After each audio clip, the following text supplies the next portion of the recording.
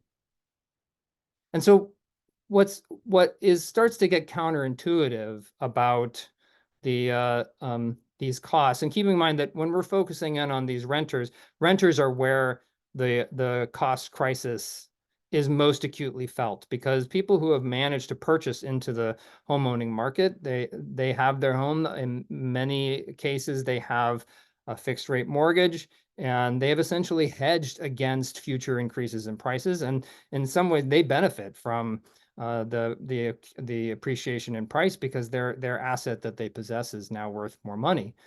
The renters are not in that position. They're more vulnerable to the changes in prices over time. And so that's where we're going to be looking for the people who are suffering as a result of these cost increases. And what's interesting and counterintuitive and paradoxical is that the Bay Area, which we just saw, has these just incredible seen this incredible cost explosion, actually has some of the lowest rates of renter stress in California. And by renter stress, we're defining it here as people who are paying more than half of their income in rent. And so that seems like, what is going on, right? We can also see that just more generally, within the state, renter stress is often higher where the rents are lower. So in the inland regions where rents are generally lower, this map is showing you the median rents. Those are the same places that in the previous map were showing higher rates of renter stress. So what's going on? How can both of those things be true? Well, renter stress is really more about income. It's about the money that you have available to pay. So the people who are severely cost burdened have really low incomes. People who are not cost burdened at all have much higher incomes. That sounds pretty obvious and intuitive, but it's really not as much about rent. So people who are severely cost burdened are kind of paying on as a median, something similar to what the people who are not financially stressed are paying. They're just trapped in this situation where the cost that they're forced to pay is a lot more than they're really capable of paying. And just more broadly, housing stress is about options. So if you're a person who's experiencing stress where you have to pay a lot of your income in rent, how might you address that? Well, you have basically three options. You could find a cheaper place in the same community. You could share costs with somebody else by sharing bringing in another person to share the rental, or moving in with a family member or something like that. You can also then move to a cheaper place in a different community. High income people who are stressed, who are paying too much of their income on rent, they have all three of these options.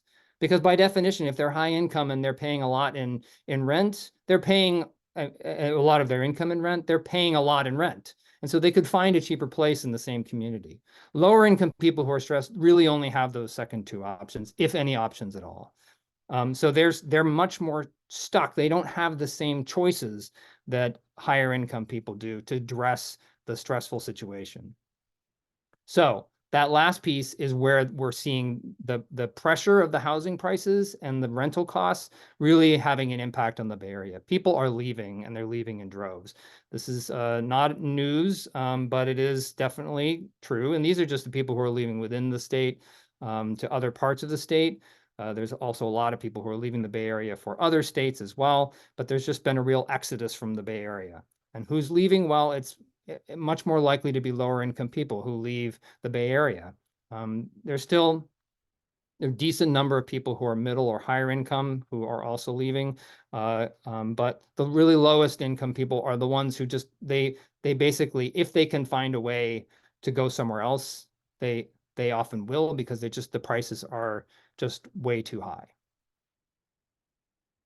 Interestingly, the people who of higher incomes who leave, the Bay Area is a job center, right? So the challenge that we're confronting here is the place where the jobs are doesn't have housing that's close to those jobs. So higher income, and even to some extent middle income people who leave the Bay Area are often working remotely, which signals that they are working probably at the same job that they had before. They're just now working it remotely and perhaps coming in occasionally to their job, but they tried to find some place that was cheaper. Higher income people are more able to work those kinds of jobs that make remote work possible.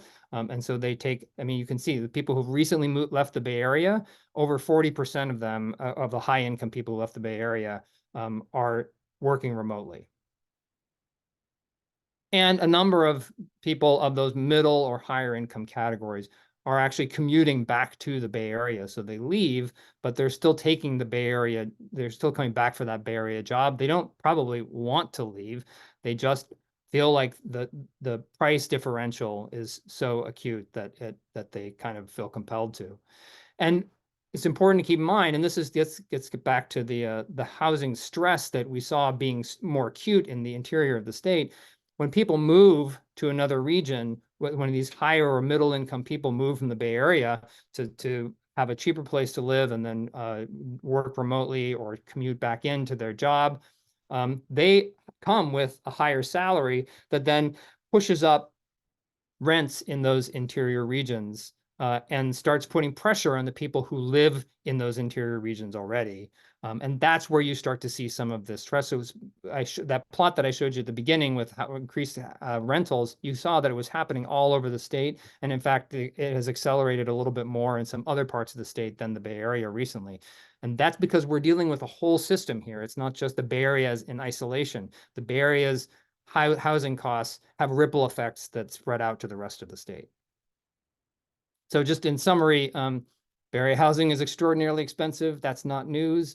But the costs actually exclude people as much as they pressure them, right? And I don't think people think about this exclusion part as often as they think of the pressure part, but both are going on. So many people just suffer through and pay the cost, but many others just leave permanently, or they leave and they come back for their job. So it's important to think about this problem in that kind of holistic sense.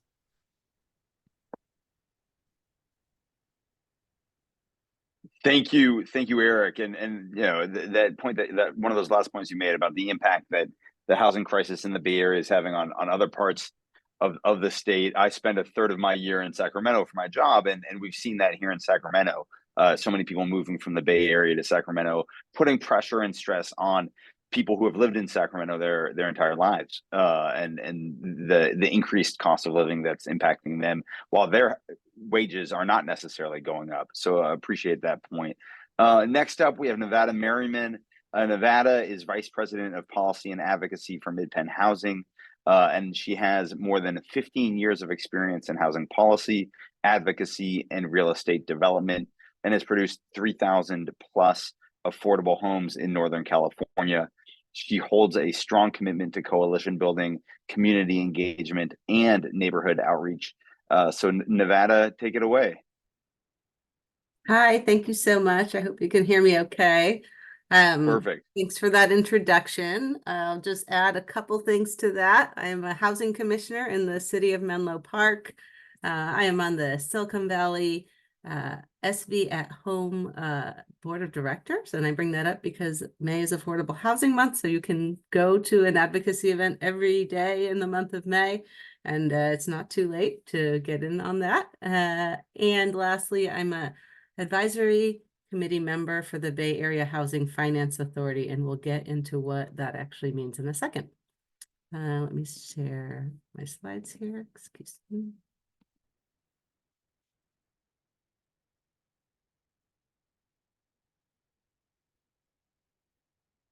Okay. Midpen Housing, we are an owner. We are a developer, service provider, property management of affordable homes. We basically roll really deep in San Mateo, Santa Clara County. Even we work in 12 counties. In addition to that, we believe in top quality management. We're in it for the long term, and provision of resident services.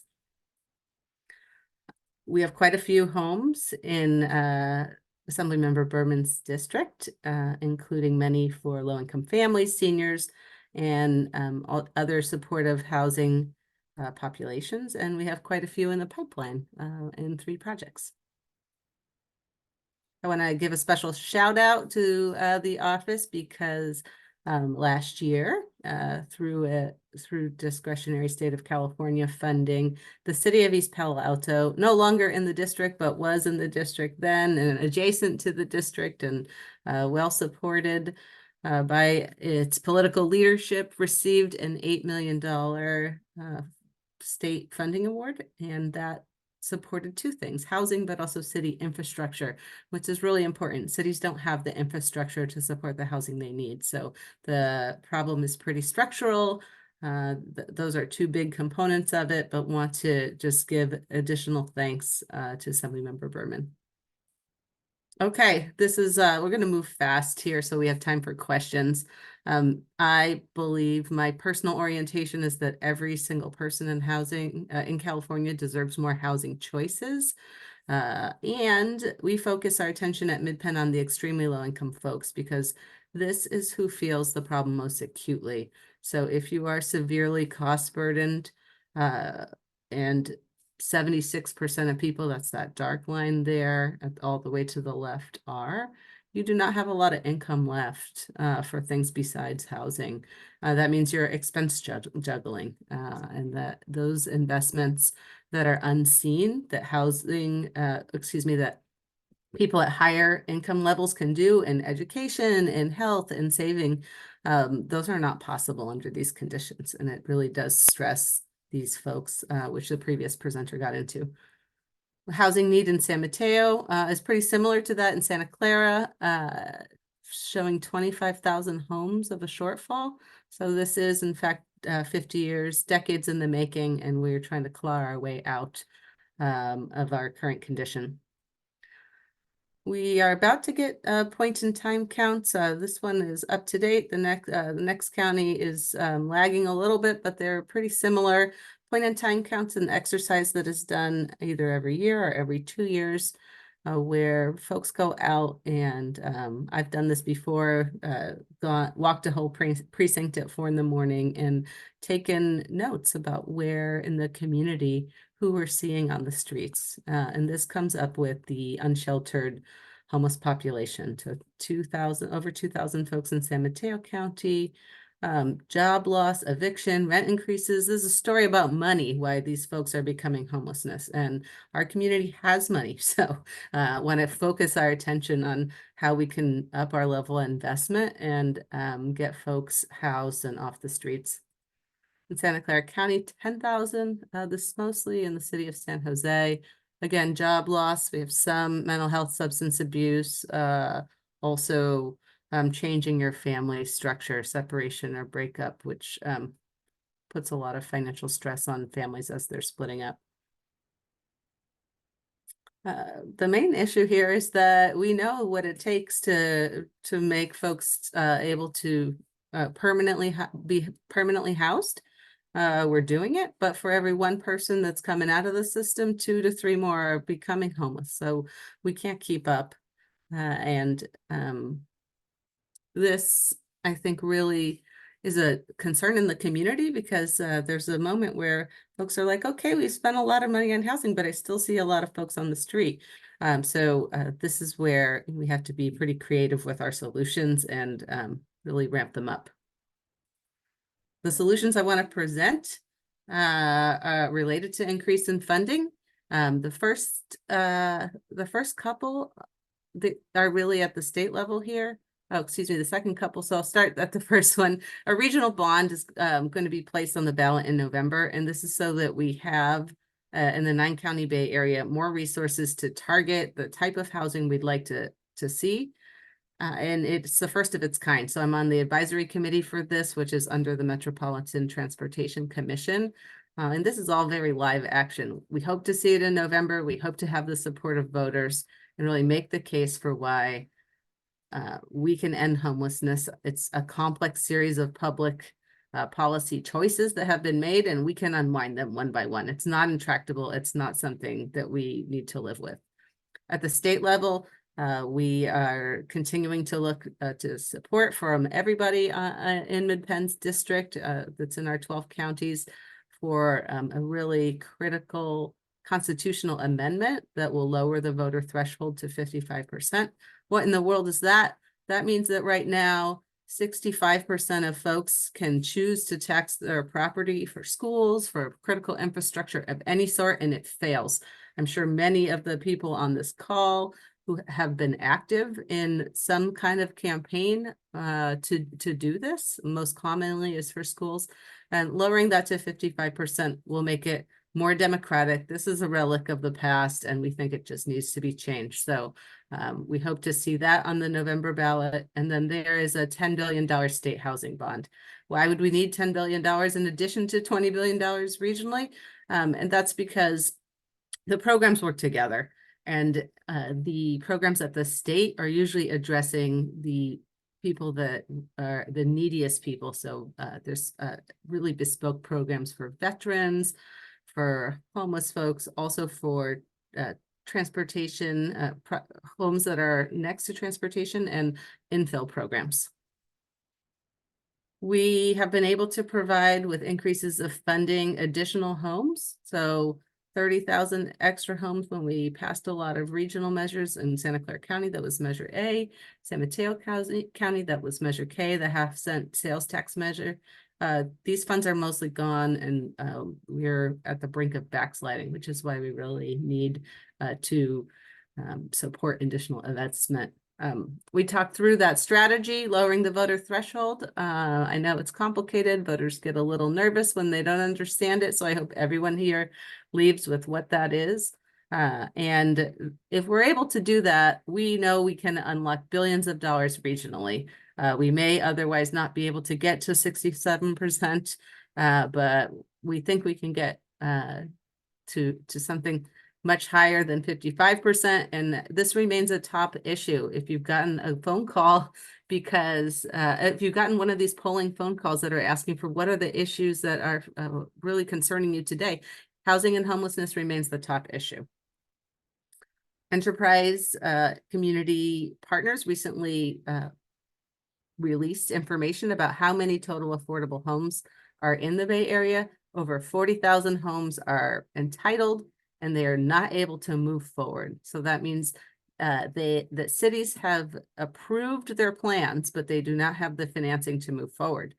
And anybody who has been involved in an affordable housing project knows that there's nothing that gets to that finish line within a city that hasn't had something like 1,000 acts of love by city staff, by advocates that are coming out to support it, and a variety of folks that really talk to NIMBYs and try to turn them into YIMBYs. And that all YIMBY means, yes, in my backyard, is that you support affordable housing and you're willing to live near it.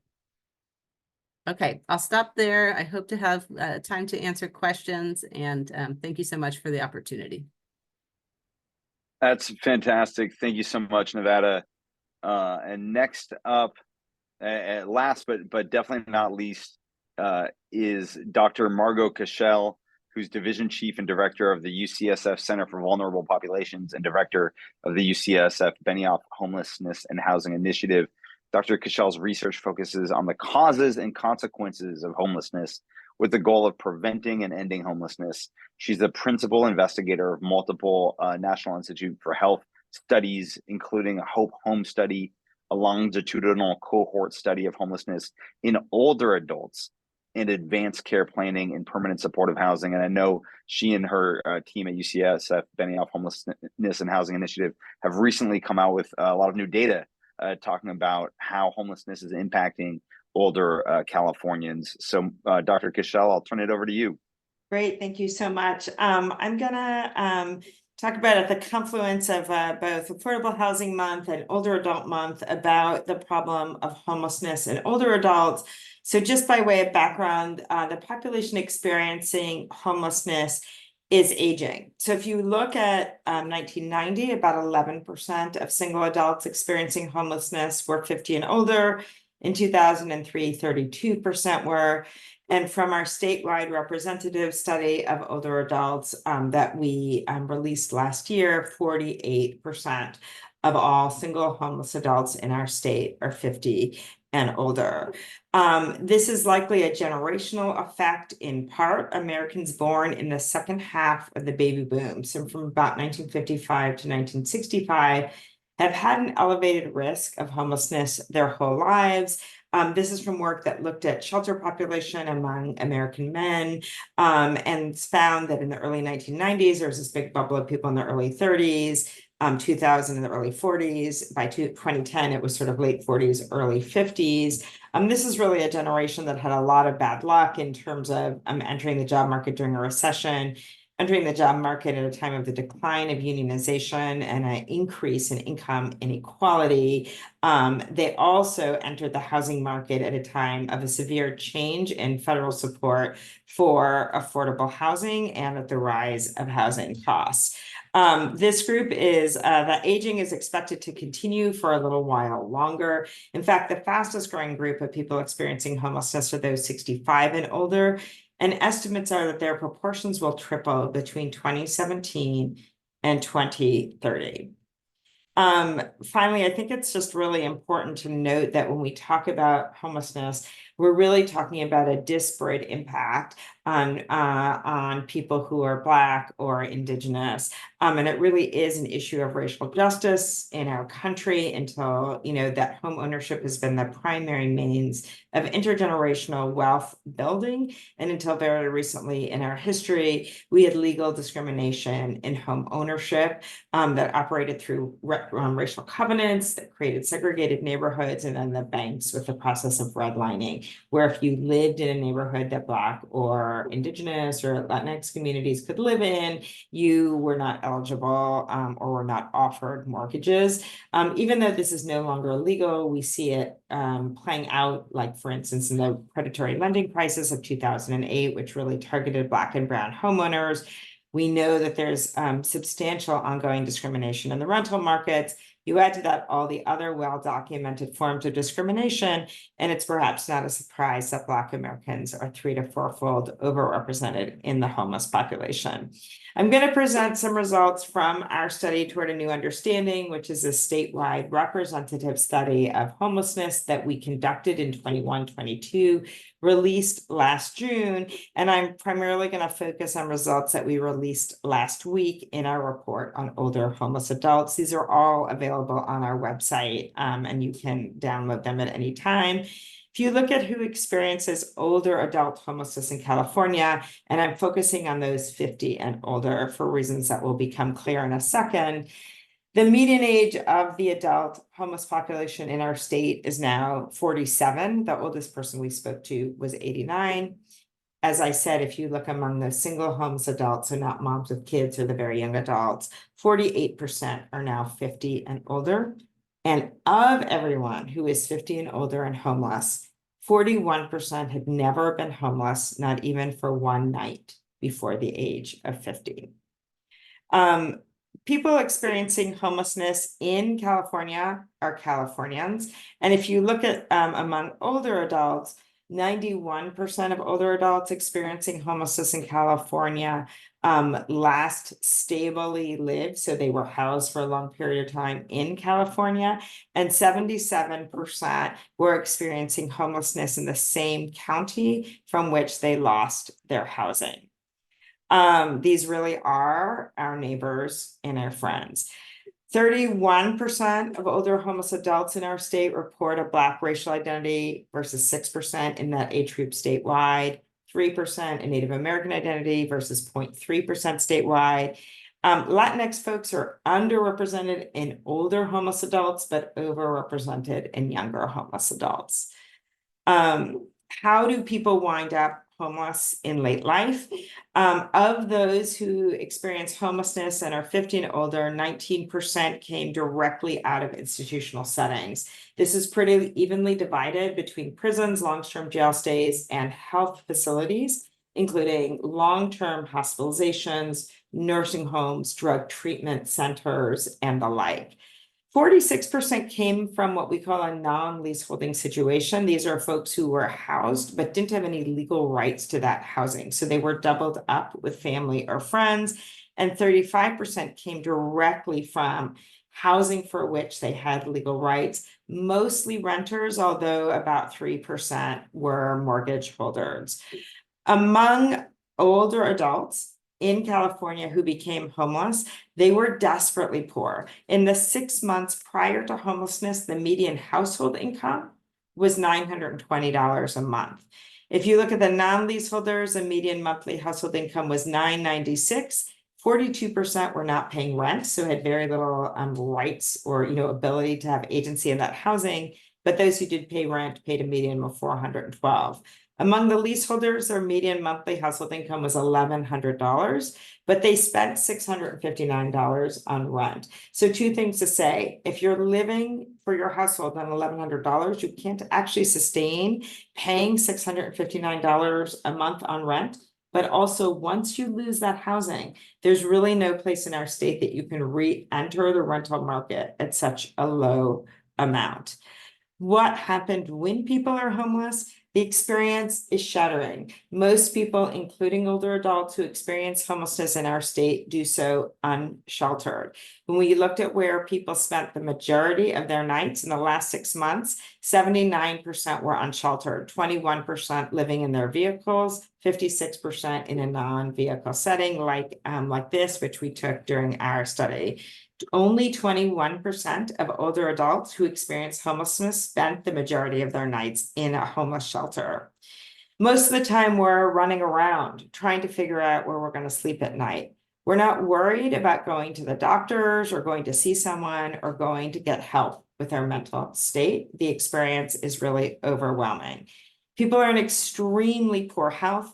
53% reported very poor health. There's really no group of Americans who report such terrible health. 68% reported a major chronic health condition like congestive heart failure, strokes, diabetes, cancer. 35% reported 2 or more. And you can see some of these health conditions here. 10% of the older adults, for instance, had already had a major cancer diagnosis. 43% of these older adults, despite their being only 50 or older, reported a limitation in activities of daily living like bathing or getting up and down from a chair. And 23% reported 3 or more limitations. Usually by the time you have 3 or more limitations, you meet criteria for nursing home care. 32% reported difficulty with mobility. And many people want shelter but can't access it. 38% reported they wanted shelter but couldn't access it. Amongst those who had 3 or more ADL limitations, 53% reported that they wanted shelter but had been unable to access it. Many because the shelters had no mechanism to care for someone who had these.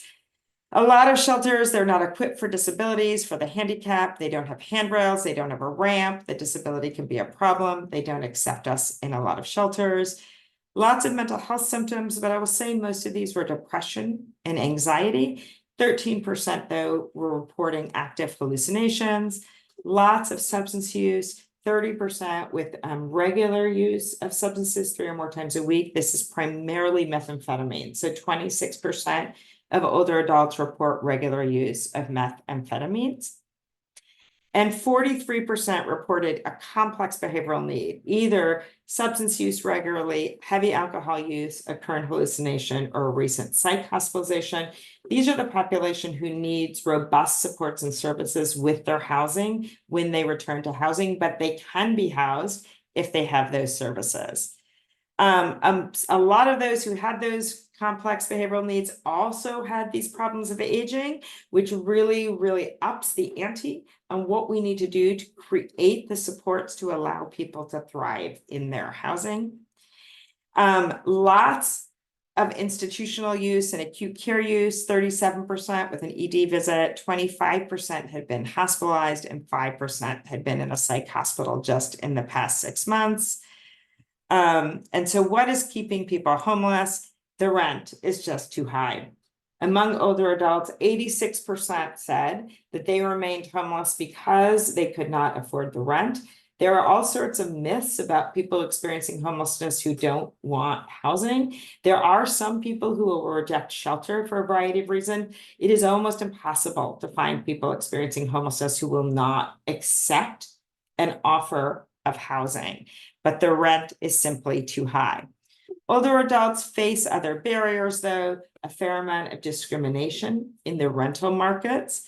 A lot of people saying they don't have the documents, meaning that their proof of identity, of income, etc., has been thrown away. 33% noted problems with the criminal justice system in the past really made it difficult for them to re-enter housing. 44% talked about prior evictions, and 32% talked about having a physical disability, often related to their aging, that kept them out of housing because the only housing they could find were not accessible housing. So what do we recommend? Every single route to ending this crisis of homelessness goes through affordable housing. We need to really invest in homelessness prevention, increasing the services and supports to meet their needs, and doing everything we can to increase incomes, helping people while they're homeless so they don't die while homeless, and embedding racial equity. And with that, I will leave my contact information for a moment and stop. Thank you. That was fantastic, Dr. Cashel. Thank you, and I'm glad we're putting the slides up on my website, which we're going to do. And thank you, everyone, the panelists, for agreeing to do that because there's so much information there, so much important information there. One thing that I just want to kind of elevate was how many of our homeless residents in California are older adults. How many didn't experience homelessness until they were over 50, and then that fact that so many of them became homeless after living housed in our communities. So these are not people, you hear all these different stereotypes or myths, but these are not people who moved to the Bay Area to be homeless in the Bay Area. They were living in the Bay Area when they became homeless. So obviously, I should have allocated much more time for this town hall because we've received over 50 questions. And we're not going to have time to answer all of them. Why don't we try to answer a couple of them? And then what we'll also do is get answers. We can see who asked a question on the Q&A, and we have their contact info from their RSVP, so we can get answers to folks. Excuse me. We can get answers to folks if we didn't get a chance to answer them live, which we just won't get a chance to answer a lot of them. Let me ask a couple of these questions. A lot of folks talked about affordable housing. Can I quick answer to this? What's the definition of quote unquote affordable? If there is a quick answer to that. I'll take this one. So HUD defines it, and we all have to use it. And it starts with an individual, and it ramps up as you have more folks in your household. If you're a very low income family, if your income in San Mateo County is around $90,000 a year, you're an extremely low income family. If your income's around $55,000 a year, 45,000, and it just ratchets down for there.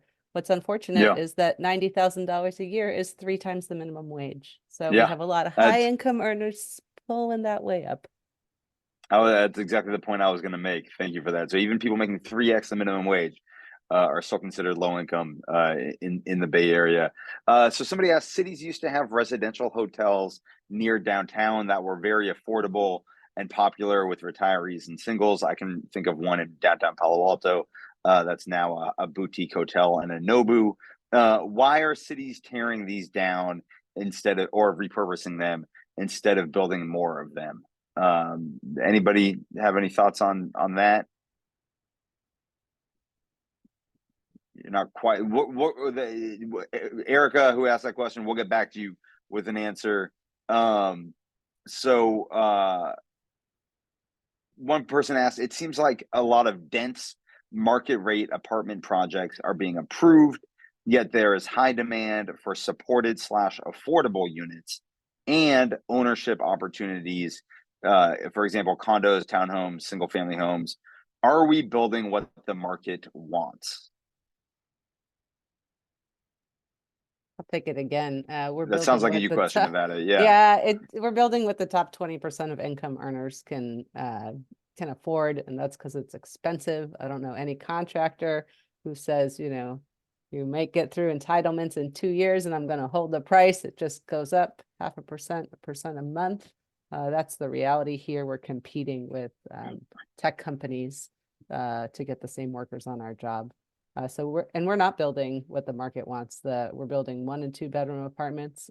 Families need 2 and 3 bedroom apartments. And your local city partners take a look at that and try to build for it. We're very constrained by how much subsidy there exists out there to do that.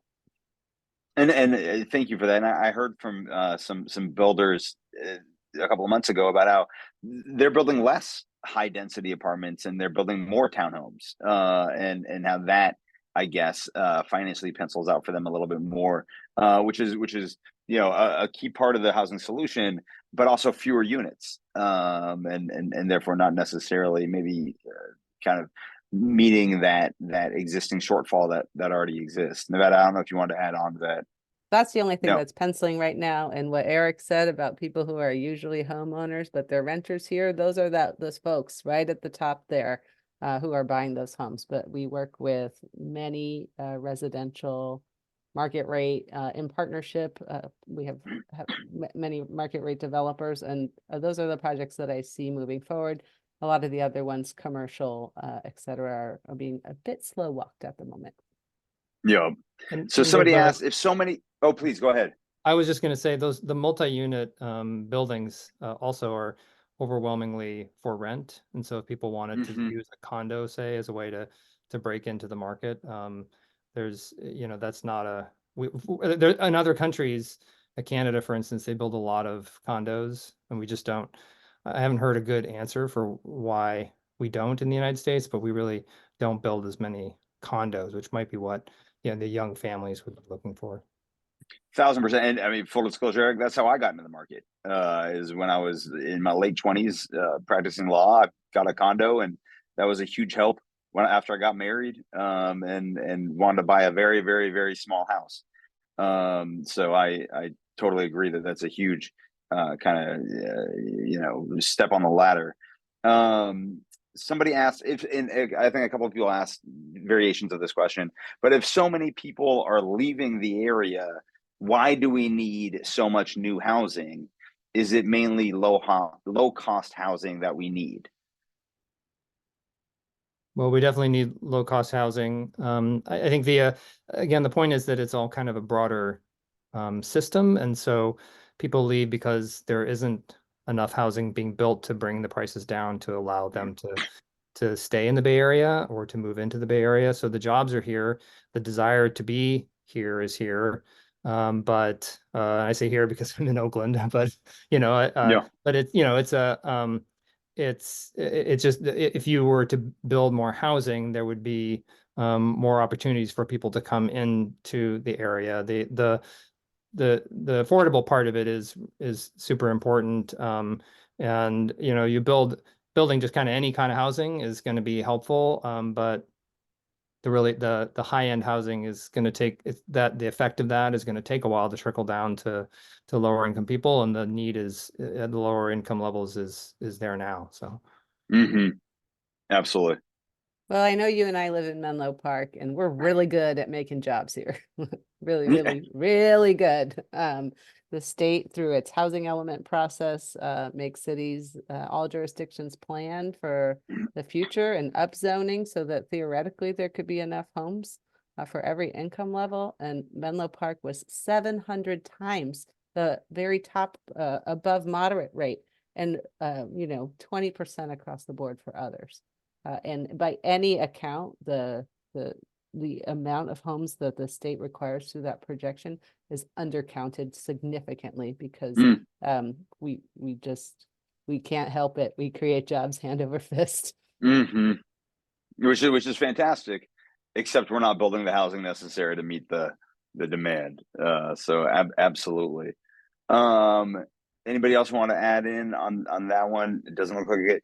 Somebody asked, curious to know if there are efforts to convert empty office buildings and empty shopping malls into affordable housing, especially for folks who are homeless.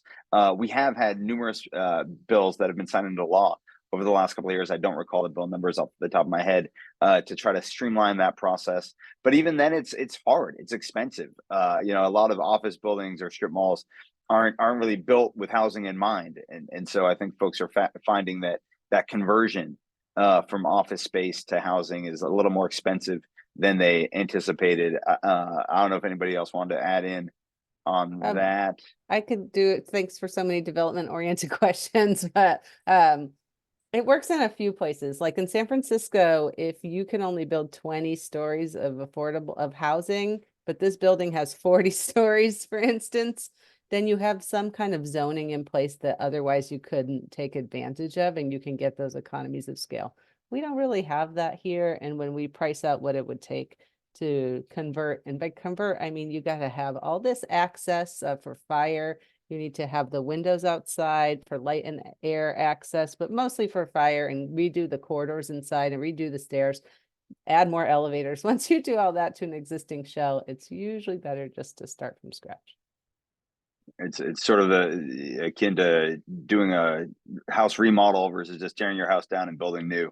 I hear from I haven't done it yet, but I hear from a lot of folks that just tearing it down and building new is a lot cheaper and a lot less heartburn. So, well, we've gone 10 minutes over. I don't want to try to respect people's times. We have a lot of extra questions, and so we will definitely do our best to get answers to those questions and get them back to folks in the coming weeks. But I really want to thank everyone who came today to learn more about the housing crisis, about who's impacted by the housing crisis, and what we can do to all try to address it. Like I mentioned, if we're unable to answer your questions during the town hall, we'll follow up. And a huge thank you to today's panelists for providing such insightful and educational presentations. And again, we will link to those on the website. And I know that together we can turn the tide and create a more affordable place for everybody to live. So thank you so much for taking the time out during your Affordable Housing Month to spend a little time learning with us. Thanks, everybody.